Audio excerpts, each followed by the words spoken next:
At the outset, let me frankly confess myself that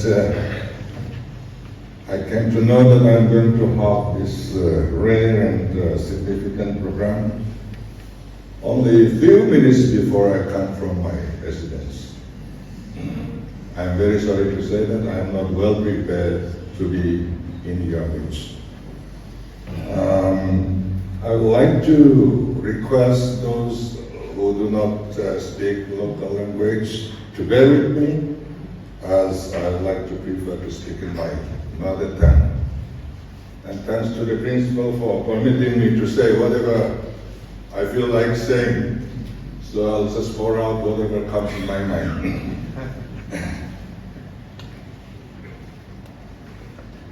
Kan compare Dr. Kanzuali Hauna te kan guest of honor Dr. Balal ka Minister te Professor Prabhakar Rat, Pro Vice Chancellor MZU, Professor Van Nelson, Finance Officer MZU, Professor Lan Muntuanga, Controller of Examination MZU, Reverend Dr. Laro Kumamar, led and principal led of Wisdom Song Tele, Manager Line of Kalkhom Te, Mr. Vain Sibay, Tabu Sewan. Kadang sih kan saya pun adalah Goa kanam lain. Dufirian kan fin tu Mandovi River dia pui mayama. So Mandovi River suan Arabian Sea ini. So mi afin nakama suan kan sena. Dan sekarang itu Dufirian suan lo air tide high tide ni ya. Ni din asawzong alwama asawzong alwama high tide aswang ka Mandovi River ka kita kilometer yang masak ka asawzong alwama so tuile alwang din kapua swan ek tide alwa aleta swan mo yan lo dua sa tide sa ka buangan manchi ni so tila swan una sia laiten kasir kong ti minon sia sakram dia Zan Theng Ngoya Mandavi Lui Tui Kama Kain Chok Chua Ka Kasir Kong Ti Kasir Kani Tui Le Luang Kama Ti Khania Chuchu Magazine Dam Pakai Yan Yan Chuan Chong China Zilai Masa Tian Emi Kasir Chon Kian Tumru Nak Lo Charta Kalau Tin Pani Dia Long Tu Min Shil Ten Oma Harusnya terkazir suap kan ni kini yang rual ho hatlang kuituin sampaya PUC kan tikha private college kan tim sopa kan sira kita la lo to pain ramriakin hon wartui batia situr poi kan nei zo meu lo pa far kan la sampai lo sun far tama far kan chia chumi enga chuan zana hai min chao moi khoi chuin le kha kan zir ve a kan re the em chu ti lai chuan zir lai bu te kan nei zo lo ba minang ta ka copy thi na ni a exam center kha heta hian ania sampai tan kan karam exam a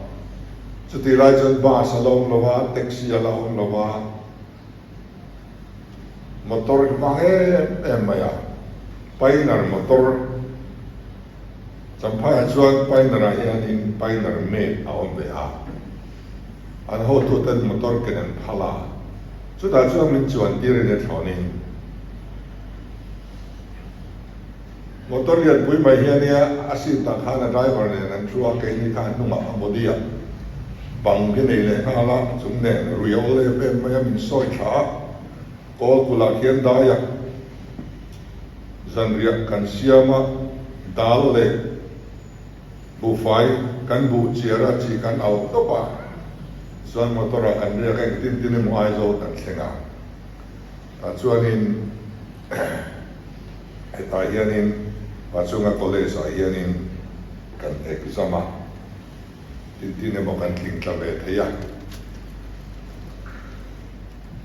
chuan Mizoram UT alo ni khan Chief Minister PA ate kan han tranga kan ba lai the me pu cho chu ngane khan chu ti lai chuan in de ya ni chuan kalbe the ya lo bi night college dot primary school a khian kan kal thi ne chuan ka attendance chelu tuka min vo reng maya daily night ka exam chu tumun kaวันนี้ถ้าตะคันทราบแบบจะมาเบียดกันประคันได้กันนี่เบสเลยล่ะเบียร์ไฟนอลกันอะไรจำนวนกันก็เต้นเต้นสะดุดตกขับกัน principal ผู้สายเงี้ยกัน strict เสียเอียเบียร์เทโลไม่ติดต่อไม่ส่วน chief minister มินดีลปุยามินไฟน่าเจงสันนี่มินไฟน่าสุดที่ไรเจงสันนี่ไฟจุดตักนี่กันที่ไล่ขานิน MCS officer เต ACS officer เต basic pay ก็จะทุ่มมันเนี่ย LDC เขาขาจะส่งนี่อะไรเนี่ย basic pay ค่ะจวนกันที่เวทสามัญยันปัลลังเวตาค่ะอันนี้อ่ะส่วนบางทีไอ้ alignment building ไอ้จวนที่ลงมาละปัจจุบัน college ด้วยก็ถูกค่ะอันนี้บางทีวันนี้ยันจริงๆมีกัลมาซาลุงนายนี่ค่ะไอ้จวนแบบไม่เป็นเนี่ยผู้ที่ไล่ข้างนี้ Northeastern Hills University อันดัวกัดส่วนนั้นไอ้ University เนี่ยหัวคานกลุ่มนิชุงmember of court ที่กันอมจุยเวลอ่ะมาในช่วงนั้นไงฮะขัดแย้งอันดินมุนาหันดินเวลแต่ข้าอารมณ์ของเบี้ยวอันนี้เฮ้ยกันสวยดูเลยประคัตสุ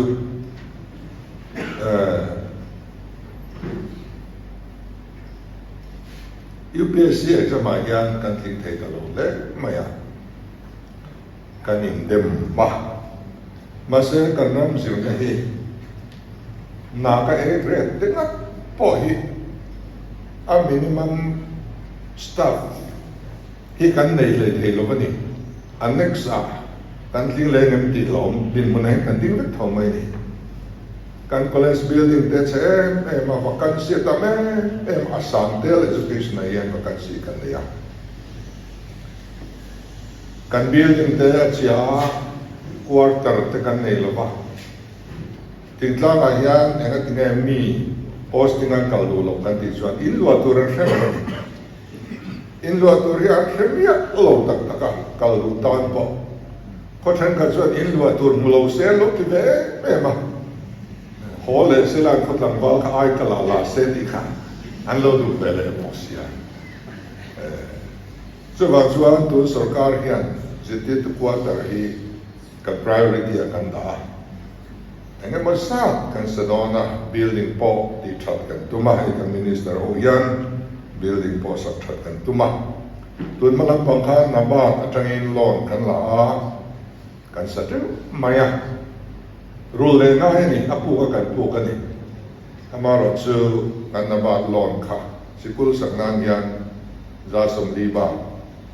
เข่งลงมานี่ปล่อยครอบไม่ corruption ยันมินติสครอบไม่กันรามีเอาอีกกันดีทีนี้ชวนสิคุลกันสักเรื่องนี้ headmaster principal แต่น่า completion certificate อันเป็นเราชวนอันบิลกันเป็นดอนเราเรื่องอันเราเองคุยอันสิคุลตัวค่ะท่านนี้มันง่ายนี่อันสิตีตัวเดียนอันมูว่าพระเวรเมียเรา DPR แต่สังสมก็เพียงมันมูเราเลยอันนี้เราเทเมียเราหน้ากันติดชวนกันสิคุลสักอาเชงง่ายทีนี่ส่วนชวนกันสตรีทโดนะเป็น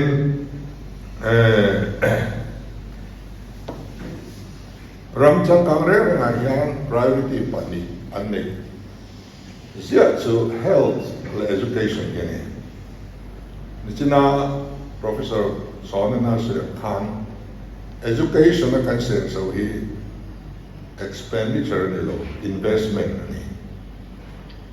ส่วนส่วนแค่นี้พอเห็น health และ education sector เห็นอาจารย์ที่ยังเป็นได้กันด้วย zirte to lo dai hi kung khat ba jana hian an lo la dak mai mi a lo ni salary to dai poi chu tia ka changa ama han la chuan sum he du veu maya amaros kan thea tokin he department hi thuam that kan tuma sum bo atulang anga awma ngang pe kan duwa ta chuan chu tiang ni chu chung chuan ai kum thum chung ami NIRF akhianin somli pangana le somthum palina le somthum pangana zona kan ani thei hi an principal le thopui te le zilai ho song chuang tak zet chawani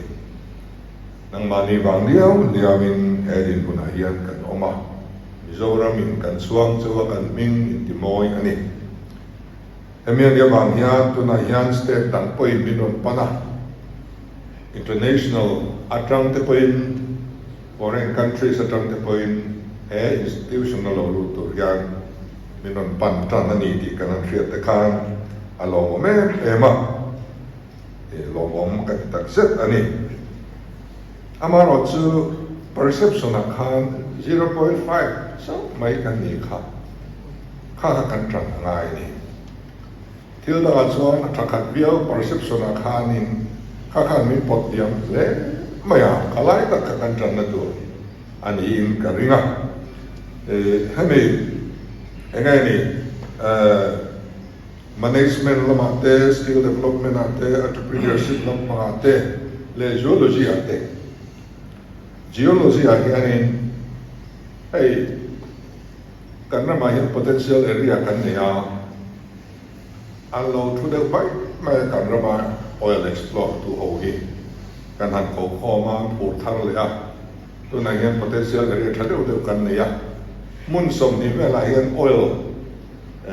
rokim chuak thi omani seepage oma laitara han ala au mai thei chung te po chu an DG ne na an DG in minang tu a del dia khan expert team manong ti rangaron endik don ni ti chuan ko lai chimluang te leiko a contractor chu ka soi lo me na ati le thei lo wa angai na om lo wa kan ban to pa hei chu tuilen ba ti angai bangin tin ai na hi su kan tia chu without call of tendering restricted in kan PBA and pay trap to up kumen pe kwan an motor heavy load pur kha akal kai thi non sawa chuan ulai kon khur pathum hual kan ne ya ta chuanin lai vat vata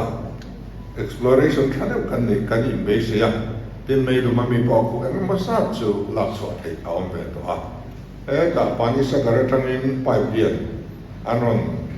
lei chowa chu po chu alo chol san ti ya tu na yan phur ta kin anon chun zong ya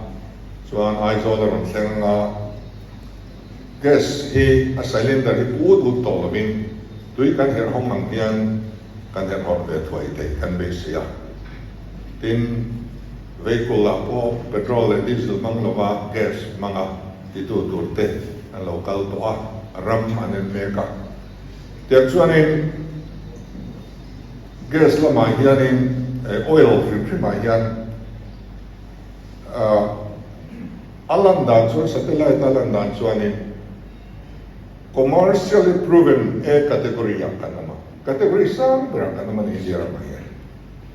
chu tiang le noi house ang na kan nei si chuan eng wang nge man mo ta ka kan ti lo phang ti kha kan ngai dan ania chu mu na chuan ka ti tak tak don chuan geology lam mi thiam mi kan la nei tle me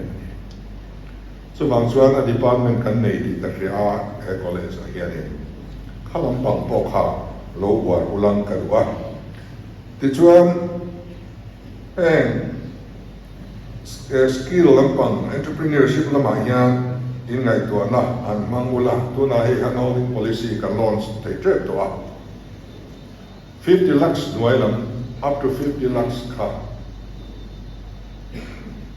in la chuan Garantora sarkar kan trando nani da kam turin nei lo poin garantora gelmani sarkar kan transakdon chuni amaro chu transakla inni mi nge inni in trade ka in project ka ho thing ta ka ni market ka thano ka song song ra su ulu tu kin another department in an area don so ni en party nge ni ti lam pa ka en del ka no mi to don lo mi pui sarkar ni alo thing tu chiat chu positive rem rom kumina chuan pilot project kan kal puya alo thing kan muanga kan thi kan ti le sem hi lo tin na ne lo dam na ne lo thorim hi ni ti zoram thalai te ti kan doi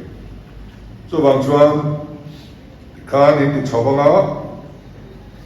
chung chu 50 lakhs ten kan ngaran tora kan transakdon chuwa central scheme from micro small and medium enterprise tele engamo atama so nen chuan conversion sin kan kaldona anya tang kan interest free chin our money interest free chin our ma ka interest free chin an pek central in an pek ba ka state sarkar kan tum dona so bang chuan 100% interest free ni dona apung omlo ni dona ni up to 50 ka so india na ma yan chu tiang scheme na yom chun su kan ni dona het tiang tar kan thalai ta kan din chwa lo chuan ba na kai tlak kan omlo ti na nia kai po kal du lo kan ni ti na nia so bangin jelai ni lo chuang mai dona nge india tu na tang yang ngai to ro en project nge inti don en trade nge than ve don opening nge tam tu kan ni investment policy po kan lo la nei how lo ba man mo taking kan han duang so pa do na ya national international la tang invest do kan dem lu to kan duai tam kan mo promoi lo ni su se adu na so kan entertain don lo kan thalai te kong da tur chi hi chu kan pom thei lo amar chu kan thalai te through la thoka nge ni ti tlanga khatianga collaboration na ti thei tur ang chi company tha te ro chu kan la lut lo thei don lo ba chu da chuan thalai te ta ngen kong mai hong lo ni emi hiron bo fulang kan dua emi a hian ti tak seta lo tin tu mai kal chuan kan ram chu kan par capita income chu sang va tam kan GSTP po sang va tam BPL po kan claim sop mai kan working force alo tam don ani to na ya mass production ti thai kan ni lo kan ram jim production mai the masses eros kan ti thai mitin hi an mo dau kan produce chuan chom hlom kan claim chuan chu avai kan bel khom kan production kha alo pung do na chu kan kal dam tur ania emi hi thalai den thei to pa in ron man tang kai kan du tak zet zeta etiang chan si khobel kun dang mu tur aum chuang lo ani su bangin emi tanian sarkar pho ai sen so do na achan chu human development ani human development kha dia human resource ka kan develop to na ten mi trade at kanin aligned department in a nodal officer ten mul takinan thanganga chu ta law na la chu an mang me ten suar an monitor to ni ei Mizoram kan sin da thalo de mai chu marginal money ma central scheme Assam poll pay to 35% ten law na la an law la zo vele an vom lum le 35% margin money at thon kha an 8 thine an mani a law ni le avoy pui to bank da thok kho ne nei sem thine ai om le vai chuan kan rem na kho a chan chu project tar no na la a project ka ngai sang lo re a department pula ngai sang khatia kha om re pa tu re so wang suan a nodal officer khang ring ei pek tlang ania tia rom recommend to khang ai kol zuina a project a complete ta di ma pe chu transfer lo ram tu rani kan geni ai kol to officer khan chu tiang chuan lo tin tak tumin tu na tang chuan na kan thokanga chu sirna a tang taka lo chuak tur hi ani a to pera kan soi du chu corruption i do tlang ang pu kan pile pu kan nu le pa ten an lo pa ngai ba an on on ani mai thei kan it em te min le sak ani mai thei an pa te i lo pu thala hian corruption kan ti re ngai student ten corruption kan do ngai khat hian thil kan u te kan nu le pa ten an on hon ni kan riat chuan hei chu kama mo lo kan nu pa emi tel lo ya ka om thei kanin kan dit ta ka om hian kan sung ko kan tuang gram elam pang ni chu ti te su ti in hau ma mu an fa ten kan hau ngat chuan an simi kan in tla ni thalai so kin hei i tak se ta kan do chuan kan ti re thei ka ringa to na hian mal so na dik lo kan sanga kan that pui mia lo mi tam tak ruling lo ni opposition an ni laya Christian chung wa in ngei dial thin ka ruling ni zo lo i ka mu nem to an house thuta chung kwan zo an ei tlang to lo an mut un nang lo tho hun poi nang to lo tu ter wang ne kong siran sak thin kan ti chuan chung chung kwa mi ti suni chu wang ne tiang hi mal so na dik lo an kan that pui mi a lo pathianin kan chan tu ra arwa ta hian lu ngoi la sarkar na thok kan ni poi kan lo lu ngoi la kan lo ching kan rai dik che khat po bang lo i la fai ta kan mo poi lo ba kra lu che khat ma hi ot lo bi la chu tiang chuan in kan ti chuan kan rami pathian hi mal so manga kan din chuak ang chumian tan chuan thang te zin lai te in point wa kan college linga kan chuan vor PUC college student hian hetiang awareness te inon nei sau te chuan in thalai di pui te a kong lo na sa ta asudon ani so bang chu ka sa du chuwa college kan lo tin na hian ti lung takin ka lo pui chu pa no me Thank you to our